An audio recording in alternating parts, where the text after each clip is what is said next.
Hello everyone, it's Christopher here again and welcome back to my next information video about cruises. Today I'm going to talk about ocean cruises. Now before I start, I feel it's important for people to know the pros and cons of each holiday. And when it comes to ocean cruises, there are definitely some added expenses that whilst you can avoid, in doing so it may take away a bit from the holiday experience. But I'll cover this more towards the end. So in my last video, I did a section on what makes river cruising unique. Now with ocean cruising, the easiest way to put this is the whole experience is unique. As you'll see, ocean cruises are by far the most popular type of cruises and also one of the fastest growing holiday types, especially for UK customers, who are finding out it really is the family holiday for everyone. There are cruise lines for every demographic, whether that be families, couples, older cruisers, cruisers with big budgets and cruisers with smaller budgets alike. And there are some lines like Royal Caribbean that are extremely adept at catering for multiple generations at the same time. What I will say is that in my experience of cruising, you do get what you pay for. In that you can have a fantastic family holiday on a budget line like MSC Cruises. You won't go hungry, you'll have amazing entertainment all day, but you'll also see they have less staff and more passengers on a ship that is the same size as an equivalent Royal Caribbean or Norwegian Cruise Line ship. So, where can you cruise to? The answer to that is tell me where in the world you want to go and I'll be able to find you a cruise there. So what's included in your typical base price of a cruise? Your food and drink.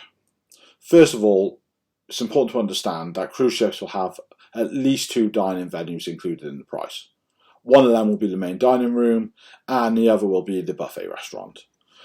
With many of cruise lines having more like 4 or 5 included dining venues, and then on some of their bigger ships you may have 6 or 7 dining venues included. And you can literally eat somewhere on a cruise ship from 6 AM till 2 AM, and that doesn't even include the room service. With regards to drinks, you have access to tea, filtered coffee and water 24/7 on all cruise lines, and anything else in general you'll have to pay for. There are some exceptions to this, which will be covered a little bit later on. So what is there to do? All lines will have some entertainment in the form of live music and Broadway style shows in the evening, along with various other things like organised pool and table tennis tournaments and quizzes around the ship throughout various times of the day. Plus you have the other options like water slides, the Flow Rider on Royal Caribbean, and the Himalayan rope courses on the MSC ships. And for your children, on nearly all cruise lines, even on the cruise lines that are aimed a bit more towards couples like Celebrity Cruises, you have the kids clubs. These really are fantastic. They have so much going on, from PlayStation and Xboxes to board games, sports and arts and crafts. And if you and your children want, you can drop them off at 10 AM and not see them again until 11 PM that night. And that time they will have been fed, watered, and tired out so much so you know they're going to get a good night's sleep. So does that mean if I go on a cruise I'm going to have other people's children ruining my holidays? No. Most lines have ships that have adult only areas and pools, so you can always escape to your own private sanctuary. Just ask when looking at a cruise and we'll be able to tell you which ships offer these facilities. So, what isn't included in the price of a cruise? Excursions. All cruise lines will offer a wide variety of excursions for the places you visit at an extra cost. That isn't to say you have to book a trip through your cruise line. You can simply hop off and explore a destination yourself, or you could book a trip through a trusted local vendor. What I would say is always speak to your travel agent about the pros and cons of both. Next thing that isn't included in the price is your alcoholic and your soft drinks. Drinks on cruise ships are extortionate. There is really no way of getting away from it.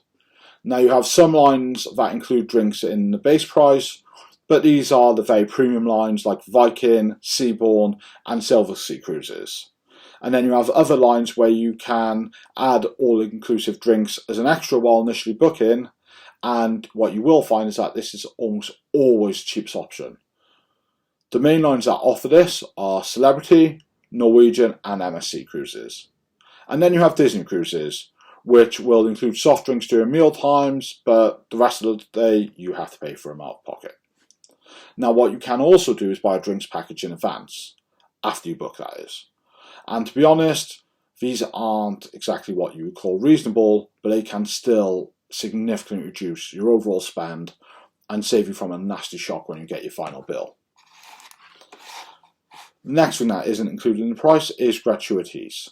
Now, if you aren't American or you haven't cruised before, this is the biggest shock you will get, and to be honest, it's a very sensitive subject in the cruising community and one that is best to speak to a travel agent about. But as a guide and FYI, if gratuities aren't clearly included in your quote, then you will be charged between £10 and £15 per person per day to your onboard account. And this does include children as well. As I said, this is something that you should always speak to a travel agent about before booking. Next thing that isn't included in the price, specialty dining. All mainstream cruise lines will offer specialty dining. These are restaurants that are not included in your base price and can be booked in advance, part of the dining package, or when you are on the ship at more of a premium cost. What I would say that is, in general, these are a nice treat to have if your budget allows, but you certainly won't feel like you're missing out if you don't take up this option. And the final expense that can increase are added extras like arcade machines, bowling, even go-karting and F1 simulators. Again, these things are fun, but they shouldn't make or break your holiday. So that's it. Thank you for watching this video. Next time I'll be talking about exploration cruises.